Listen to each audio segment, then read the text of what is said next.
Hello అండి, welcome to Raji multi vlogs. ఎలా ఉన్నారు? నేనైతే చాలా బాగున్నాను. మీరు ఎలా ఉన్నారో కామెంట్ చేసి చెప్పండి. ఈరోజు మన వీడియో వచ్చేసి కడప జిల్లాలో ఉన్న ఒంటిమిట్ట రాములవారి దేవాలయం అండి. మీరు ఎప్పుడైనా దర్శించుకున్నారా? మీలో ఎవరైనా దర్శించుకుంటే తప్పకుండా కామెంట్ చేసి చెప్పండి. మేమైతే తిరుపతి వెళ్ళినప్పుడు ఒంటిమిట్ట రాములవారిని దర్శించుకున్నాము. ఆంధ్రప్రదేశ్లో కడప జిల్లాలో ఉంది. అతి పురాతన చారిత్రక కట్టడాల్లో ఇది ప్రముఖమైనది. శ్రీరామనవమి ఉత్సవాలు ఇక్కడ చాలా ఘనంగా నిర్వహిస్తారు. రాములవారి కళ్యాణం. ఇక్కడ గుడి గోపురం అయితే చూసారా ఎంత ఎత్తులో ఉందో. 16వ శతాబ్దంలో రాజులు నిర్మించారటండి. చాలా ప్రసిద్ధమైనది. రాతి కట్టడాల్లో అతి ముఖ్యమైనది. ఖచ్చితంగా చూడవలసిందనమాట. ఆలయం అయితే చాలా పెద్దగా ఉంటుంది. ఇక్కడ ఒకవైపుగా మనకి స్వామివారి పుష్కరిణి, మరొక వైపు కళ్యాణ మండపం ఉంటుంది. అలాగే ఇక్కడ ఎప్పుడూ కూడా నిత్యము కూడా అన్నదానం అనేది జరుగుతూ ఉంటుంది. నిత్య అన్నదానానికి కూడా ఒక ప్రదేశం ఉందన్నమాట. చుట్టేపల కూడా గ్రీనరీతో ఎంతో ఆహ్లాదంగా ప్రశాంతంగా ఉంటుంది. చూస్తున్నారు కదా, స్వామివారి పుష్కరిణి అయితే చాలా పెద్దగా ఉంటుంది.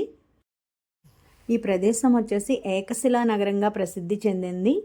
ఆలయంలో ఉన్న మూల విరాట్టైన రాములవారు, సీతాదేవి, లక్ష్మణుడి విగ్రహాలను ఒకే శిలతో చెక్కారట. అందువల్ల దీన్ని ఏకశిలా నగరము అని అంటారు.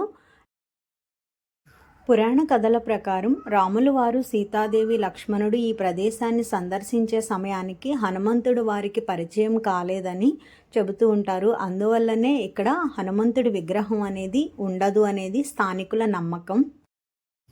మొత్తము కూడా రాతితో చెక్కబడింది. మండపంలో 32 స్తంభాలు ఉంటాయంటండి.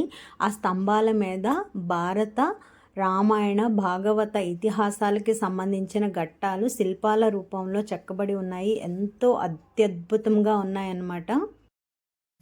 పురాణ కథల ప్రకారం మహర్షులు తపస్సు చేసుకుంటూ ఉంటే రాక్షసులు వారి తపస్సుకు భంగం కలిగించేవారట. అప్పుడు శ్రీరాముడు తన విల్లు అయిన కోదండంతో రాక్షసులను సంహరించారని, అందుకే శ్రీరాముణ్ణి ఇక్కడ ఒంటిమిట్ట కోదండ రామాలయం అని కూడా పిలుస్తూ ఉంటారు పురాణాల ప్రకారము. వాటికి సంబంధించిన ఆ చారిత్రక ఘట్టాలన్నీ కూడా మనం ఆ స్తంభాల మీద చూడవచ్చు. అత్యద్భుతంగా ఉన్నాయి. ఈ ఆలయ నిర్మాణం అనేది 16వ శతాబ్దంలో చోళరాజులు, విజయనగర రాజులు, మట్లి రాజులు ఇలా 3 వంశాలకు చెందిన రాజులు 3 దశలుగా నిర్మించారు అని ఒక చారిత్రక కథనం కూడా ఉందండి.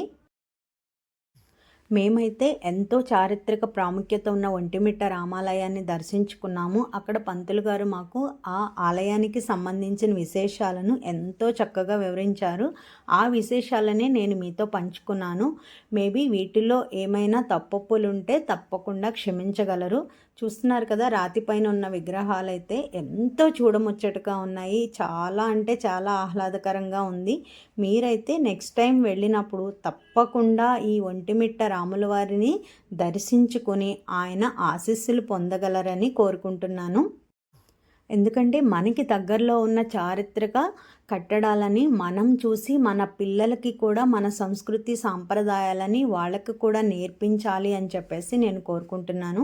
చూసారు కదండి వీడియో, మీకు ఎలా అనిపించింది? రాములవారిని దర్శించుకున్నారా? ఇంకా లేదా? అలా అయితే తప్పకుండా నెక్స్ట్ టైం దర్శించుకోండి. ఆ రాములవారి ఆశీస్సులను పొందాలని కోరుకుంటున్నాను. Thank you for watching.